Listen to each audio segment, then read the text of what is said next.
dos campos em cima da serra. As aranhas são animais que não são muito agradáveis, porque elas não têm um status assim tão bonitinhos como um ursinho panda, né, um koala, mas as aranhas para as comunidades ecológicas elas são muito importantes porque elas são predadoras e os predadores controlam o número populacional de outros animais, principalmente os insetos, né? E as aranhas não são tão maléficas como a gente pensa. As aranhas, pelo contrário, elas são, para o ser humano é muito difícil causar um dano. Apenas 3% das aranhas do mundo podem causar o óbito, isso se o ser humano não procurar um recurso médico, né? Um inseto, um mosquito, mata muito mais das aranhas. Os mosquitos que transmitem a malária, nessas faixas tropicais do planeta, matam cerca de 4 milhões de pessoas por ano no mundo, né? Uma aranha é muito difícil de matar, é muito difícil. Ocorrem alguns óbitos, mas são uma porcentagem, assim, uma incidência mínima, né? Bom, então tá. Mas eu não trabalho com aranhas de interesse clínico, médico. Eu trabalho com aranhas de interesse ecológico. A gente usa as aranhas assim como... Só para contar um pouquinho, né? Porque a gente faz. Nós usamos as aranhas como bioindicadores, né? Sabendo quais as espécies e a quantidade dessas espécies no ambiente e quem são essas aranhas, a gente tem uma leitura do ambiente, né? As aranhas contam algo do ambiente. É como um exame de sangue que a gente faz, né? Tu tira uma porçãozinha do teu sangue e através daquela porção tu tem uma ideia de como está o teu organismo, se o teu organismo está saudável ou não está saudável. As aranhas elas nos permitem essa leitura. Dependendo das aranhas e das quantidades, a gente tem uma ideia de como está o ambiente, se ele está equilibrado, se ele não está equilibrado, se ele está alterado, se ele está se restaurando, se ele não está se restaurando. Então as aranhas elas são muito importantes nesse sentido, né? Mas apesar de trabalhar um pouco com ecologia da aranha, eu sou na verdade um taxonomista, né? A gente identifica as aranhas, a gente dá o nome às aranhas, né? Essa aranha de tal espécie. Eu trabalhei e ainda tenho uma parceria com o Instituto Butantan de São Paulo, tá? Lá onde trabalha o professor Antônio Pescovitch, que foi meu formador e um grande aracnólogo, né? E trabalho também aqui com o Departamento de Ecologia da UNIC, em parceria com alguns trabalhos, assim, identificação de aranhas, com a Fundação Zoobotânica também, a gente está tentando um contato para trabalhar aqui em Porto Alegre também. Bom, mas enfim, então essa é a atuação que a gente tem na tecnologia. Além disso, eu trabalho com educação também, gosto muito de educação, lecionei vários anos na Colégio Santarense, Colégio Estadual, na Ucamp também, no curso de Ciências Biológicas, e também trabalho com consultoria ambiental, né? A gente licencia áreas para empresas, né? Eu trabalho atualmente com a mineração, áreas que extraem pedras semi-preciosas. A gente trabalha com licenciamento, restaura, né? Depois da extração mineral, obtém licença junto à FEPAM, junto ao IBAMA. Então o biólogo hoje em dia ele tem uma linha de atuação muito grande, né? Eu trabalho nessas 6 áreas: educação, pesquisa e consultoria. Bom, indo à pergunta, então, agora, que eu acho uma pergunta muito interessante, não vou me estender muito, tá? Só para dar uma panorâmica, né? A pergunta é se a gente acredita ou entende que existe vida extraterrestre, né? Bom, assim, a primeira pergunta que, aliás, dentro dessa pergunta, a gente tem que se perguntar primeiro o que é vida, né? Mas a palavra vida, sim, ela é muito ampla, muito complexa também, né?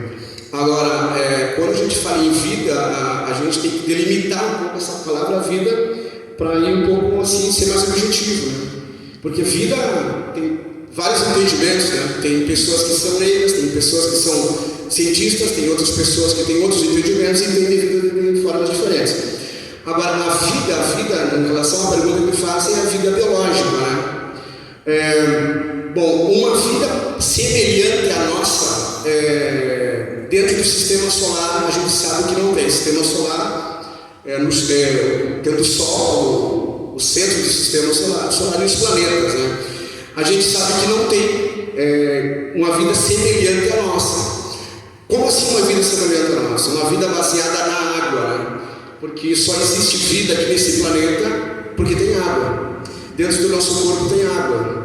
Todos os organismos têm água, eles precisam da água, né? Vegetais, plantas, animais, pássaros, todos precisam da água, com exceção dos vírus, mas isso é outro papo. Então, assim, ó, em primeiro lugar, assim, quando a gente fala em vida fora da Terra, quando nós começamos a olhar para fora do planeta, a primeira coisa que a astrobiologia começou a procurar era a incidência de água, né? Bom, existe água, se existe água, então há possibilidade de vida, porque a nossa vida precisa da água. Porque todas as reações químicas que existem nas células ocorrem no meio aquoso, tem que ter água, se não tem água não tem vida. Não tem metabolismo, não tem proteína, não tem enzima, não tem nada, né? Então, assim, ó, uma vida como a nossa dentro do sistema planetário a gente sabe que não tem. Bom, agora, fora do sistema planetário, na galáxia, no universo, há uma grande possibilidade. Por quê? Porque o universo, ele apresenta padrões de comportamento, né? O universo apresenta padrões de comportamento. Ou seja, existem sistemas solares que compõem galáxias compõem outros conjuntos de galáxias, né? E isso, até onde a gente está conseguindo enxergar fora da Terra, a gente está percebendo que é assim.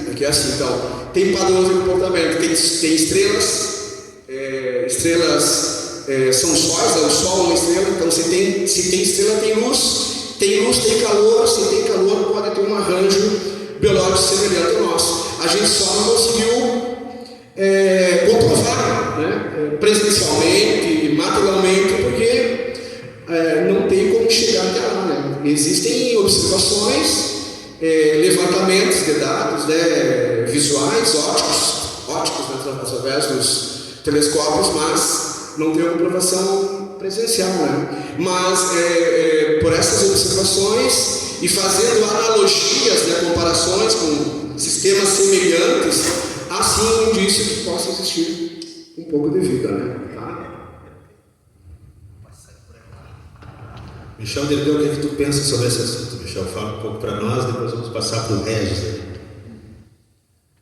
De la ufología realmente, ¿no, Fabio? Bueno, lo que te puedo decir es que muchas veces hablan de ver una luz que ya es un fenómeno espacial o algo así, y probablemente la mayoría de las luces que uno ve son efectos de naves tripuladas por gente de acá, de la Tierra, digamos, ¿no, Fabio? Porque hay un montón de pruebas que ya se han encontrado, han sacado fotografías de naves, pero que se han hecho acá.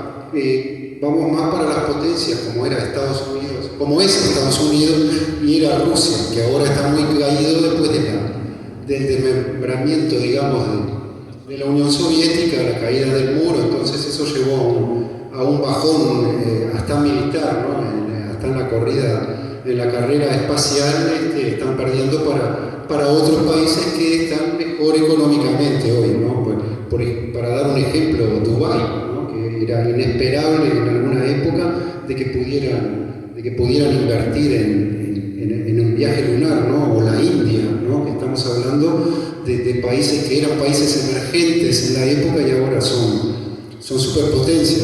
Pero volviendo al tema, porque se habla de ovnis, que son objetos voladores no identificados, y se habla de OSNIs también, ¿no? Que son objetos de sumergición, ¿no? Sumergidos no identificados, porque se los han visto tanto bajar a la tierra, también saliendo del mar, ¿no? Que eso es una gran incógnita para mí, ¿no? Y que me lleva a muchas películas revolucionarias de ficción de la década del 60, 70, ¿no? Que se tocaba mucho el tema, porque ahora el tema ya es otro, ya están en los androides, en la inteligencia artificial, pero la posibilidad matemática, ya saliendo de cualquier religión, porque todos nosotros tenemos una religión o la base de alguna religión, pero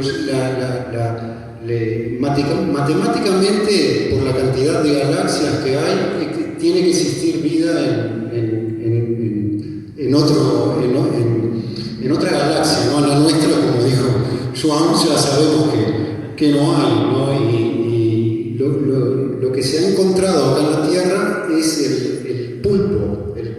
Yo después te voy a hacer una pregunta a ti que hables del pulpo, si tenés alguna, ¿viste? Porque las lulas, ¿no? Las lulas, porque tienen una genética diferente a la de la Tierra, ¿no? Tienen algún material en el ADN, ¿no? De los ácidos que son de la cadena genética que no son terrestres, que eso está probado hace pocos años, ¿no? Un par de años que se ha probado eso.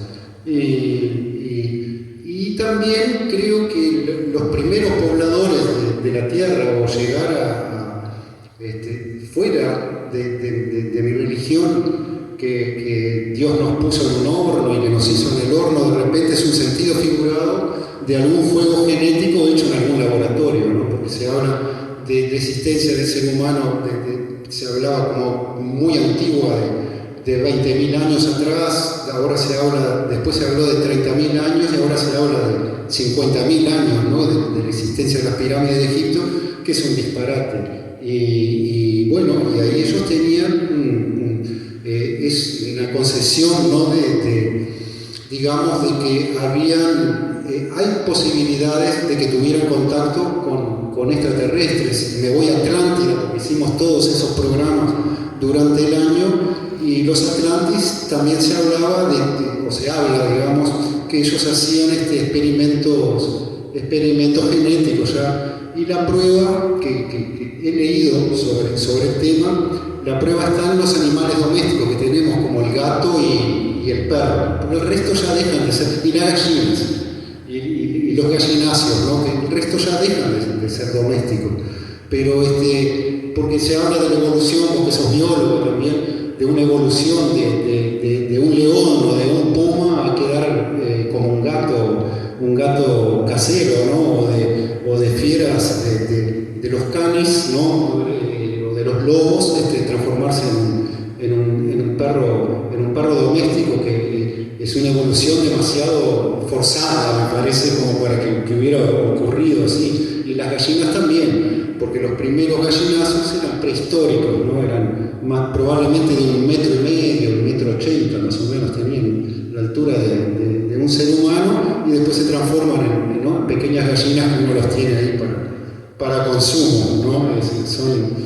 Eso para dar solo una entrada de mi pensamiento, ¿no? De la afirmación de la existencia extraterrestre. Ese micrófono, claro. ¿Qué pensabas, Regis? A minha participação vai ser a menor de todas, ela não é a minha área, mas escutando as palavras do mestre ali, né? Que tipo de vida, mas como se consegue? E qual é a concepção da vida? Mas eu sempre pensei assim, que o universo é tão grande, que se arrisca a dizer que tem mais estrelas no universo do que grãos de areia na Terra, porque os grãos de areia da Terra são finitos. Então, como é que vai existir vida apenas uma ínfima parte? Seria só um planeta Terra? Sim, muito se fala pela distância também. Sim. Não aconteceria o contato pela distância enorme entre as galáxias. Você fala muito sobre isso também, por isso que ainda não houve contato. Mas é interessante, eu prestei muita atenção no que o mestre falou ali, né? Qual a concepção de vida? Mas, então, como que você define, né, a vida? Que tipo de vida? Principalmente a vida inteligente, né? Talvez não tenha. Talvez seja totalmente diferente. Um velho igual a mim, um João, sei lá, né? Mas outro tipo de vida, não material, de vapor, de luz, sei lá, de que, não dá para saber. Mas é por aí. Este programa é um oferecimento do restaurante Xerife, na Vasco Alves 843, da padaria Max Gula, na Conde de Porto Alegre 246, e do restaurante da lancheria Casa Amarela, Brigadeiro Carabarro 1025.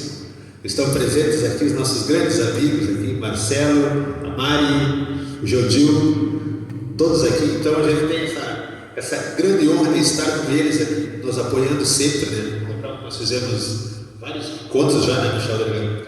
E vamos dedicar a próxima música do Regis Vargas para eles, para o pessoal do Casa Amarela que está presente aqui conosco, nos apoiando esse tempo todo. Casa Amarela, que el eslogan es o sabor que você procura, vem para Casa Amarela.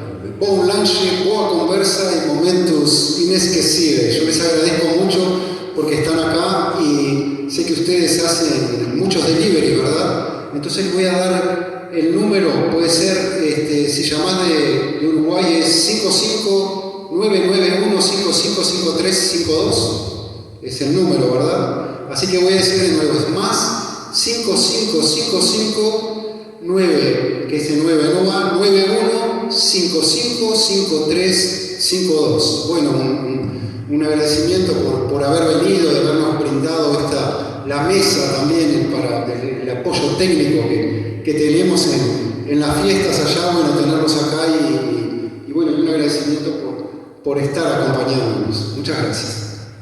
Vamos de Regis Vargas. Vou me desafiar aqui o pessoal, então, escolher uma música ali, vamos ver se dá na minha capacidade, ver se eu sei. Pedir uma música de alguma forma. Ela vai sair de alguma forma aqui, alguma coisa, isso aí. Eu sei que ele toca muito bem Sultan of Swing. Dos 80, eu sei que tu sabe. Me encanta los 80. Nosotros hablamos de sultanes del swing, me gusta el tema. Acredito que venha essa. Vamos ver. Dire Straits. Esa vos la sacaste. Sim. Mais legal.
Diversas formas de tocar não fica estática, mais a base e o canto, mas quando tem, por exemplo, uma base, né? Quando eu faço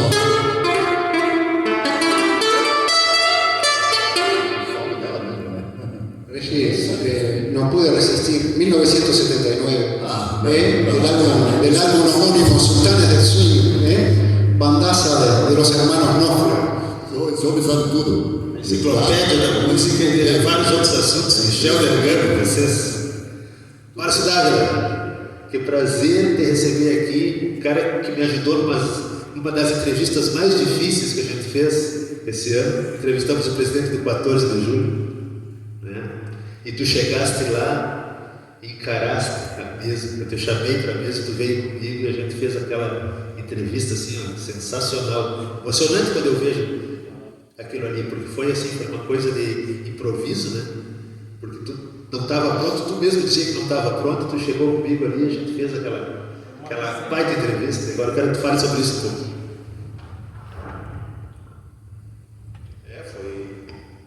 Foi muito legal, foi uma resenha, o presidente do 14, né, emocionado ali, falando que nunca se sentiu tão bem assim, uma entrevista, né? Nossa, nós sendo torcedores do Grêmio Santanense, né? Pra gente falar, né? Sabe? Até hoje ele não sabe, né? Que foi uma lágrima dos olhos dele. Mas vencendo, né, futebol santanense e tudo, né? Cara legal que quer o futebol santanense evoluir, né? Que está correndo atrás, foi na federação, foi muito legal ali. E apoiar, né? Apoiar o 14, ir no ar, né?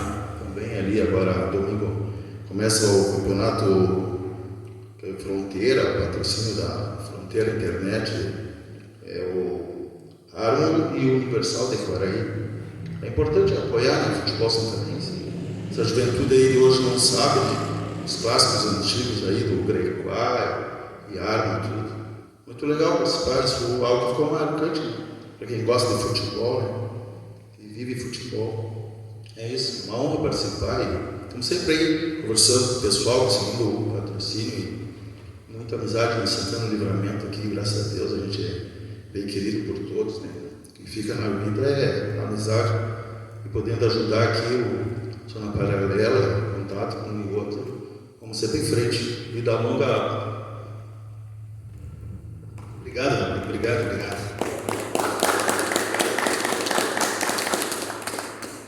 João Bittencourt, antes que tu fale em exobiologia, que eu sei que tu quer falar, algo que tu quer falar sobre isso, me conta aquela história que tu estava contando para mim das coisas estranhas que vocês viram no campo quando estavam fazendo o trabalho lá no campo.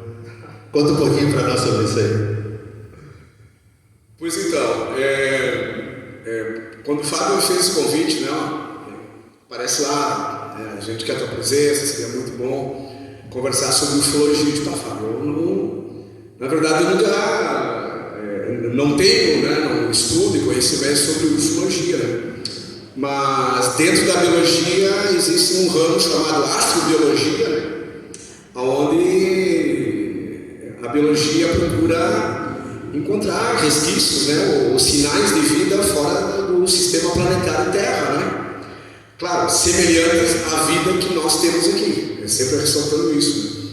Mas então, aí eu voltava para o Fábio, a única experiência que eu tive e aí a gente definiu o que é um objeto voador não identificado, né? Algo que ele se move, ele tem um movimento próprio, mas da tua posição e das tuas condições, né, das tuas possibilidades de observação, tu não tem como detectar se aquele objeto está sendo controlado, se lá dentro do interior do objeto tem um ser vivo organizado como nós somos organizados, né? Porque o ser humano tem uma organização fantástica, né? Em tecidos, estruturas, ossos, sistema químico, olfativo, né? Então a gente não tem como detectar isso. Mas nós estávamos fazendo uma coleta de material biológico de noite, né? Eu estava, na verdade, com uma aluna da UCAMP e mais 2 alunos da graduação. Nós estávamos coletando insetos e aranhas de hábitos noturnos aqui na estrada do Cati. Na estrada do Cati, na verdade, um pouco antes de chegar no Cambará Novo, Cambará Velho por ali. E a gente estava para dentro do mato, assim, numa mata ciliar, e era noite de lua cheia. E a gente instalava as armadilhas e dava 2, 3 horas e ia lá coletar o material. E a gente, perto de um arroio, assim, um corpo d'água, né, junto à mata, a gente viu 2 objetos que eles se moviam de uma forma retilínea.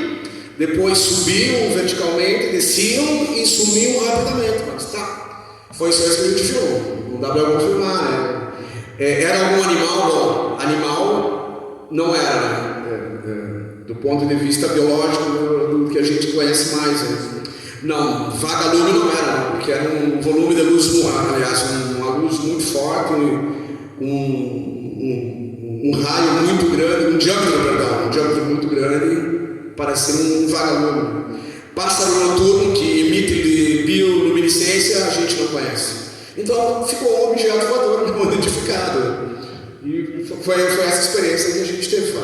Ali na estrada do Cati. Isso foi em 2005, já fazem alguns anos. Né? Chalderberg, tu sabe que os Estados Unidos hoje eles estão liberando muitos arquivos de OVNIs, né? Direto. Aparece todos os dias no noticiário, pela primeira vez no noticiário oficial, vários relatos de OVNIs e imagens de OVNIs, né? Eu te pergunto um pouquinho mais longe, assim, de uma possível chegada de uma vida extraterrestre organizada, inteligente, o que seria das religiões e da sociedade em geral hoje? Que impacto causaria? Totalmente, Fabio, una buena pregunta.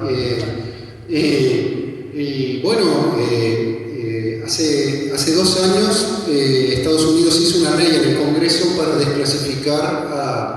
desclasificaron un montón de documentos que estaban prohibidos, inclusive el de Varginha, que acá en Brasil hicieron la desclasificación. Este año fue en marzo, creo, que se cumplieron los 30 años del acontecimiento en Varginha, y bueno, decían que era mentira, fueron vamos a usar una palabra nueva, hasta bullying le hicieron a toda la gente, y este año la administración Trump los reunió a todos en el Congreso americano, ya con la ley pronta, previa, y contaron la verdad. Creo que faltó el médico, porque el médico que estuvo atendiendo al extraterrestre y al bombero que murió, no podía hablar, y ahora era una persona muy vieja, creo que tiene más de 90 años, ¿no, Fabio? Entonces fue una persona que no pudo ir y fue representada por alguien, y bueno, las defensas nuestras